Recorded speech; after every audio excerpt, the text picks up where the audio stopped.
Hey there, welcome back to Story Slices, where we slice through the best Reddit tales just for you.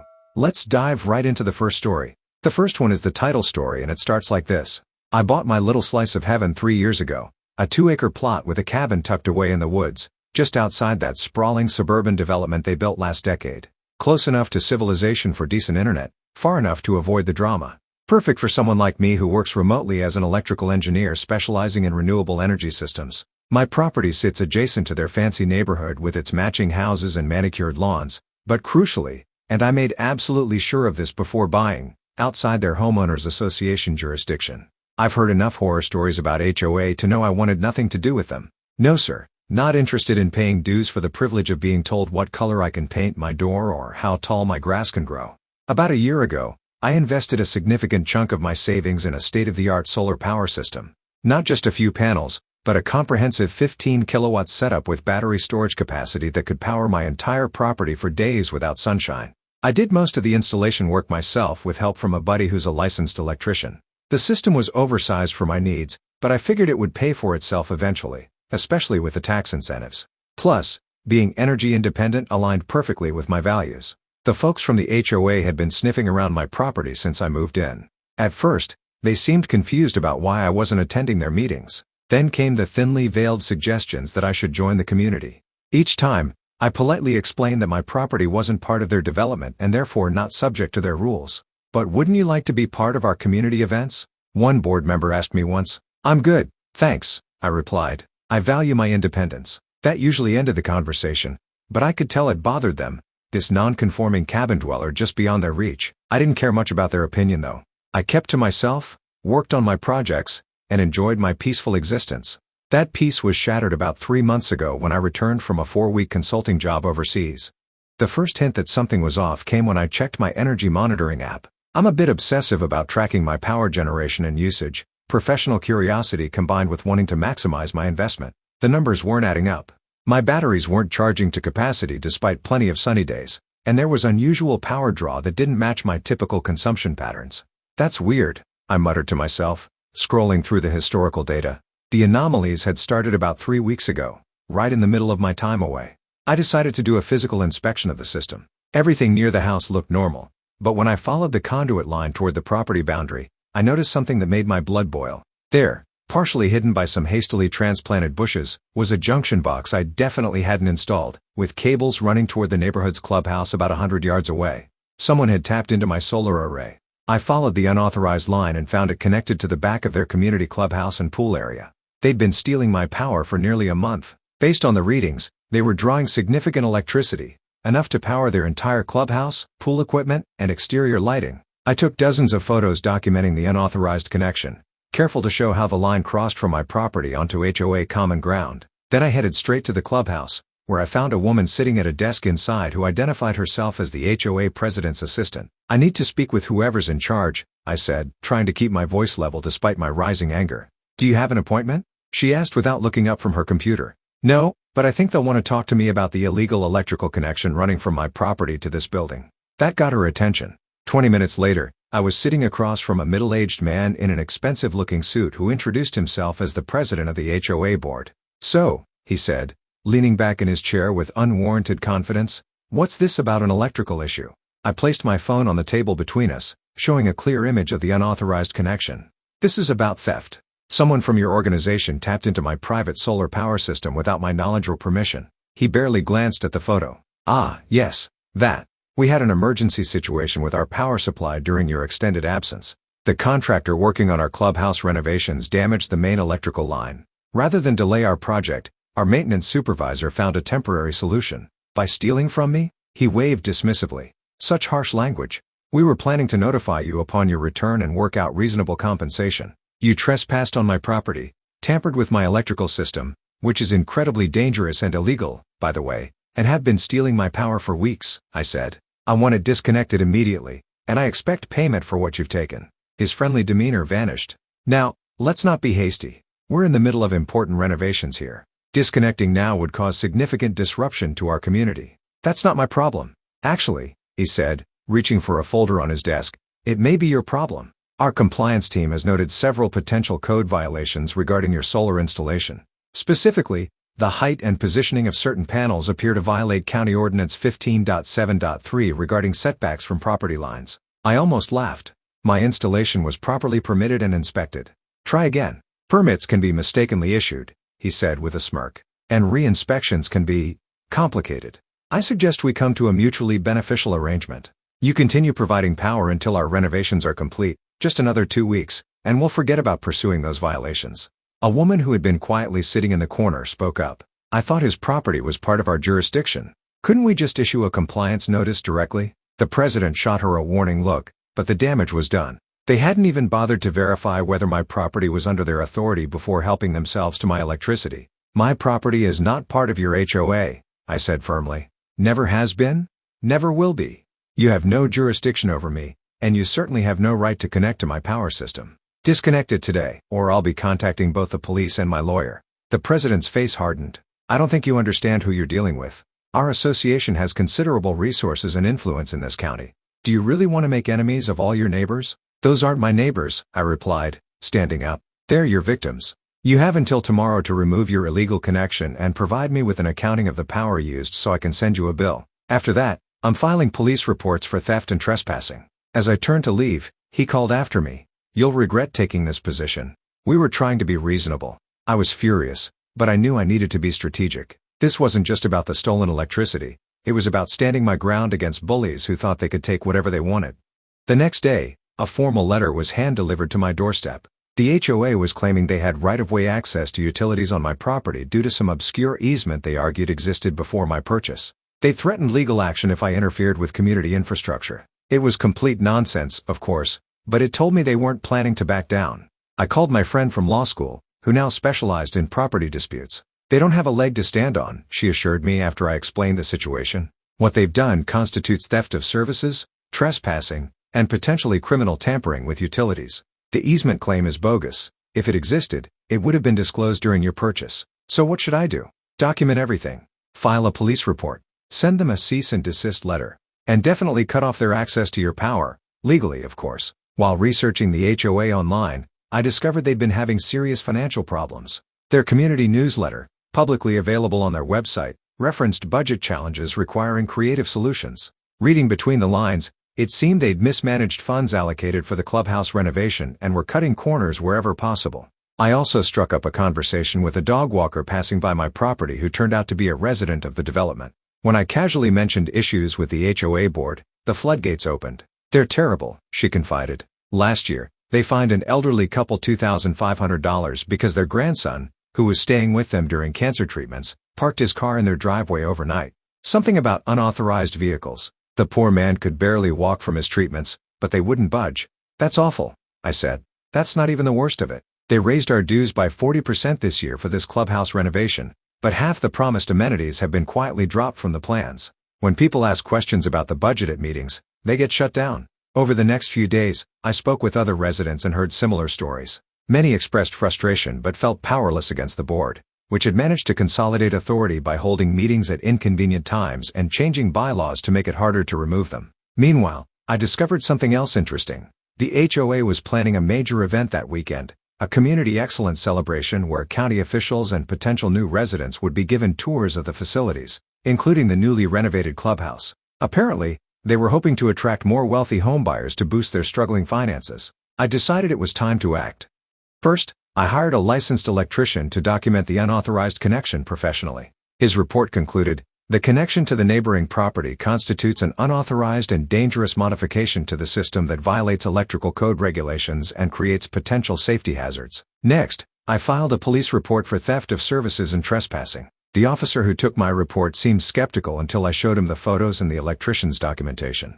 Well, that's pretty clear-cut, he admitted. We'll investigate and follow up. I then installed a secure cutoff switch that would allow me to disconnect their power without entering their property. I also set up security cameras covering my system and the property line. Just as I suspected, the night after I filed the police report, my cameras caught two men sneaking onto my property trying to bypass my cutoff switch. I had footage of their faces, their vehicle, with visible license plate, and clear evidence of them tampering with my system. The next morning, I received a text message from an unknown number. Turn the power back on or things will get unpleasant for you. We know where you live alone. Perfect. More evidence of harassment. I contacted my lawyer friend again and shared all the new developments. They're digging themselves a very deep hole, she said. But be careful. People like this can get desperate when cornered. I have one more card to play, I told her, explaining my plan for the day of their big event. That's deliciously legal, she laughed. Just make sure you stick to exactly what we discussed. No improvising. Saturday arrived, the day of the HOA big celebration. My security system alerted me to increased activity at the clubhouse early that morning. Catering vans arrived, workers set up tables and decorations, and by noon, luxury cars began parking in the clubhouse lot. I waited until the event was in full swing. Through my powerful camera lens, I could see the HOA president greeting a group of well-dressed people, gesturing grandly around the renovated space. That's when I activated my cutoff switch. The effect was immediate and dramatic. The clubhouse went dark. The music stopped. The air conditioning died. Confused voices rose from the gathering as emergency lights flickered on. My phone rang less than a minute later. It was the HOA president. "Turn it back on right now," he demanded, his voice tight with barely controlled rage. "I'm sorry, who is this?" I asked innocently. "You know exactly who this is. Turn our power back on immediately. We have important guests here." "You mean turn my power back on?" I corrected him. "The power you've been stealing from me for weeks. This isn't funny. We have county officials and potential residents here." "Perfect," I said. "I'd like to speak to them, please. Put me on speakerphone." "Are you insane?" "I'm not. Either put me on speakerphone, or I'm bringing the police to your event right now with evidence of your criminal activities. Your choice." After a moment of silence, I heard the ambient noise increase as he switched to speaker. "Hello everyone," I said clearly. "I apologize for the interruption to your event.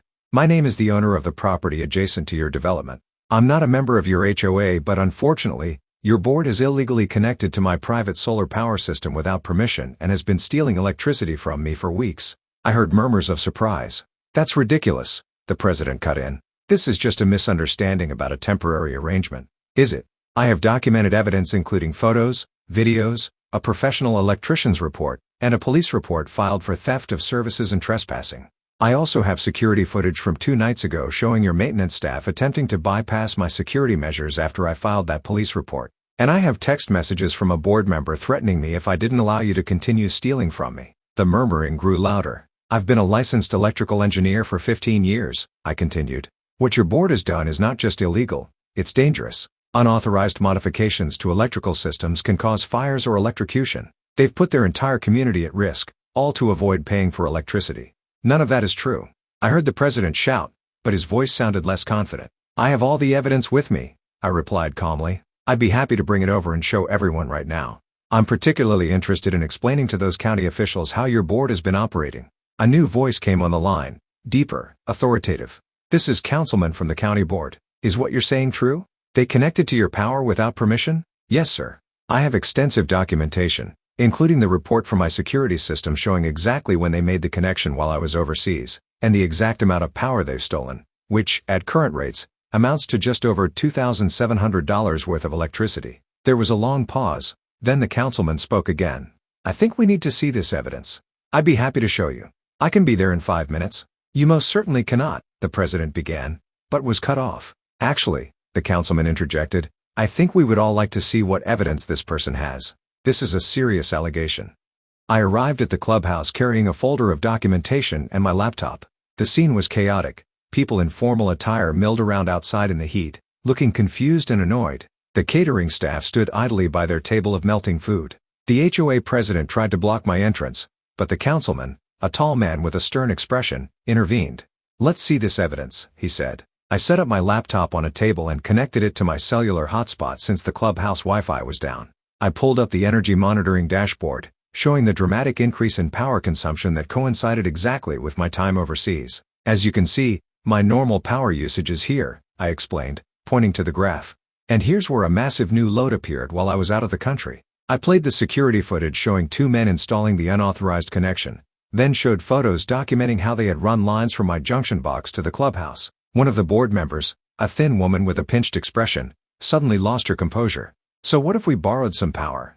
she snapped. "It's not like you were using it. Those solar panels just sit there collecting energy that goes to waste. We needed it for our community." The councilman raised his eyebrows. "So you're admitting to taking it without permission?" "It's for the community good," she insisted. "We're trying to build something here." "He's just one person who doesn't even participate. That one person owns private property that you trespassed on to steal utilities," the councilman pointed out. That's a criminal offense. We were going to pay him eventually, the HOA president interjected weakly. I pulled out the threatening text message. Is that why you sent me this? I asked, showing it to the gathered crowd. Because you were planning to do the right thing? Several homeowners gasped. You threatened him? One elderly resident asked, looking horrified. I didn't send that, the president said quickly. The number traces back to your personal cell phone, I replied. The police have already verified that. The facade was crumbling. A younger homeowner pushed forward. Is this why our electricity bills for the clubhouse have been so low lately? You told us you'd negotiated a better rate with the utility company. The councilman cleared his throat. I believe we have enough information to warrant a full investigation into this matter.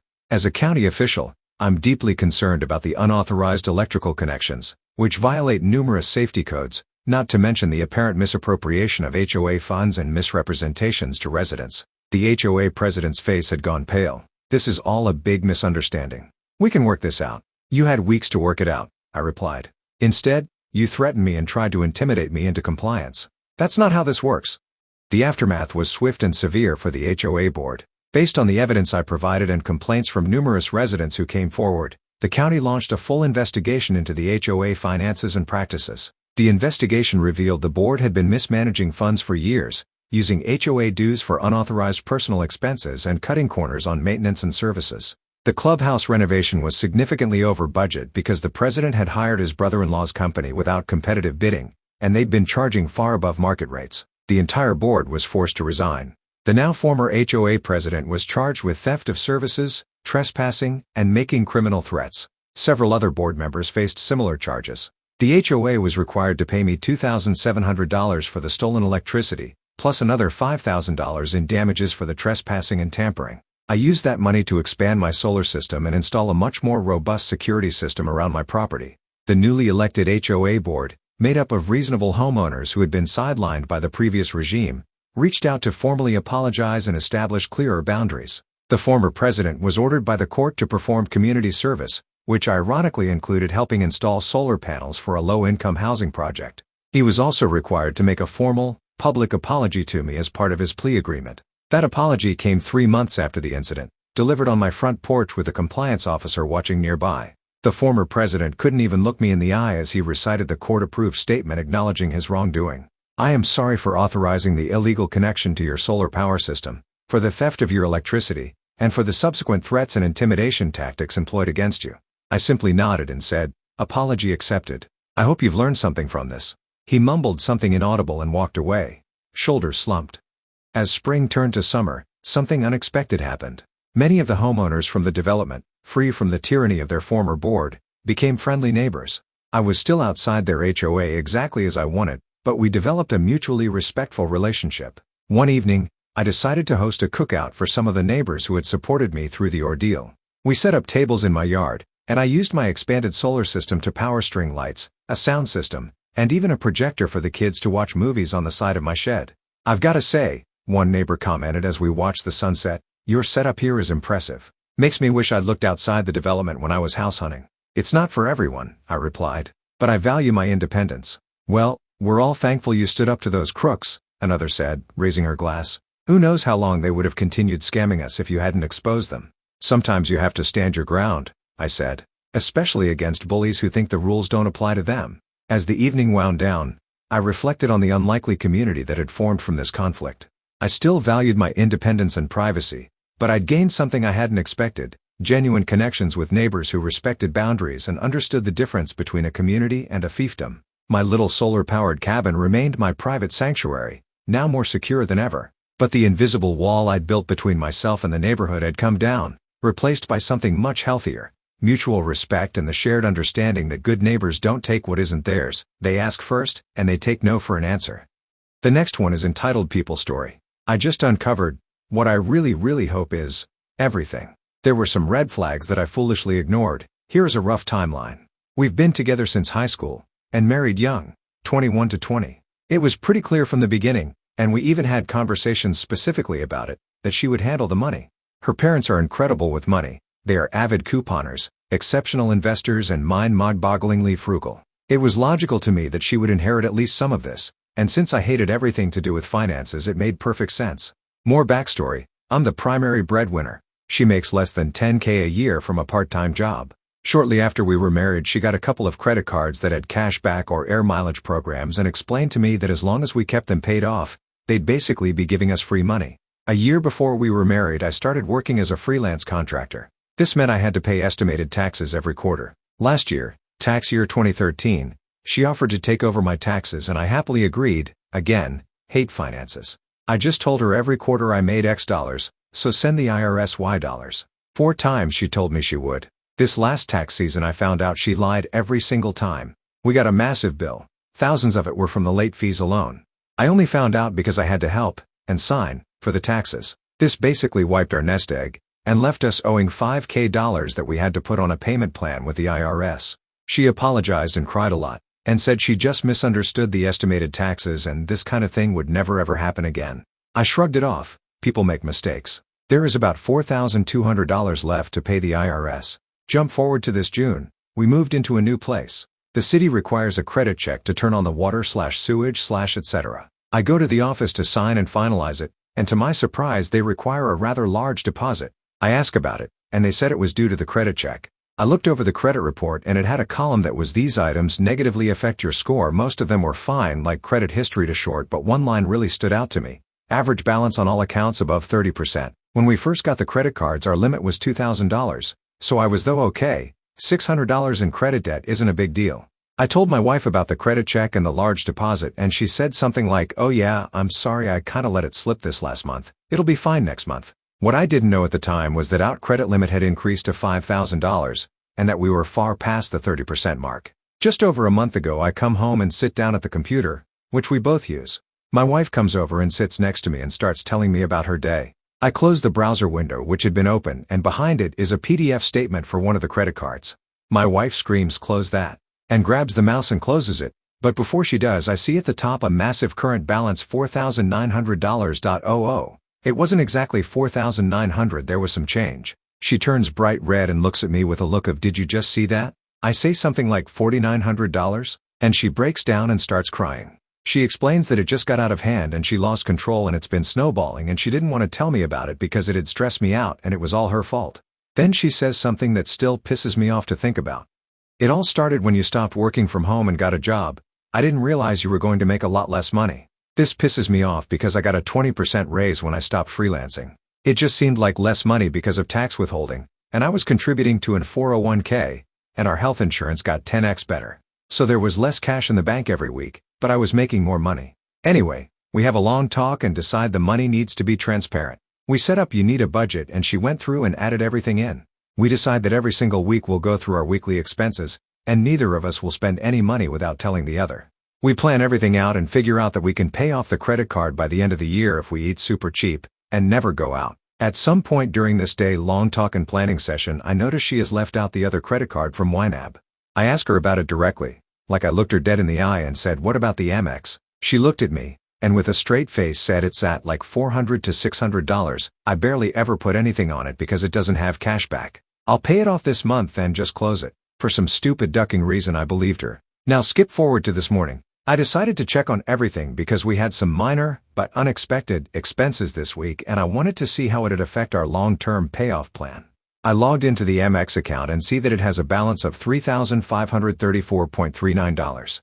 Not only that, but I logged into the other credit card to find that it's $1,000 higher than what she is reporting in YNAB. She recorded 2x $500 payments in YNAB that she never actually paid. I'm looking through the statements and where I've been living on basically chicken breasts and vegetables, she's been eating out multiple times a week while I was at work. There are countless expenses that I can't account for and that go way beyond the budget we planned. Our plan to have, what I now know is only half, our debt paid off by the end of the year is completely botched already, just a month in. I feel sick. I don't think I'll ever be able to trust her again. My stomach churns every time I think about her face when she told me the Amex only had a balance of $400. I'm seriously considering a divorce. Would a divorce be an overreaction? Is this something I should be able to forgive? Any advice would be greatly appreciated. Update first, a big thank you to everyone who gave me their thoughts and advice. I read everyone's messages, even if I didn't reply. It's been a month since I found the second half of the debt. Here is what has happened since. We're still together. I've taken complete control of the finances, but she still can see it all, and we're discussing finances on a regular basis. I set up Mint, big thanks to those who recommend it. It's been a huge help, though the net worth column makes me a little sick every time I see it. I have not set up a separate bank account, as some people recommended. She freely gave up all her credit cards, and I hid them. I figured cutting them up could potentially cause problems if I needed to cancel subscriptions or something. My logic may be flawed, but since hiding them exactly $0 has been spent on them, so I believe it's a safe method for now. She has a debit card she is supposed to only use for gas and groceries that are on our agreed-upon list. We're now about $800 less debt, which feels like a drop in the bucket, but at least it's a drop in the bucket in the correct direction. We've managed to almost follow the budget I planned out. Unfortunately, our relationship has suffered in a big way. I have to check the transactions on her card every day, and at least twice a week there are things on there she shouldn't have bought. When I confront her about them, she always has an excuse ready. I withdrew $20 to buy Girl Scout cookies from a client's daughter, but since I can't have the cookies, gluten allergy, I told them to just take the $20. I can't bring myself to believe her excuses. I know she is lying, at least some of the time, as in there will be a Starbucks cup left in the car. I don't really want to start a fight over $20, and I can't tell the difference between when she is lying and when she isn't.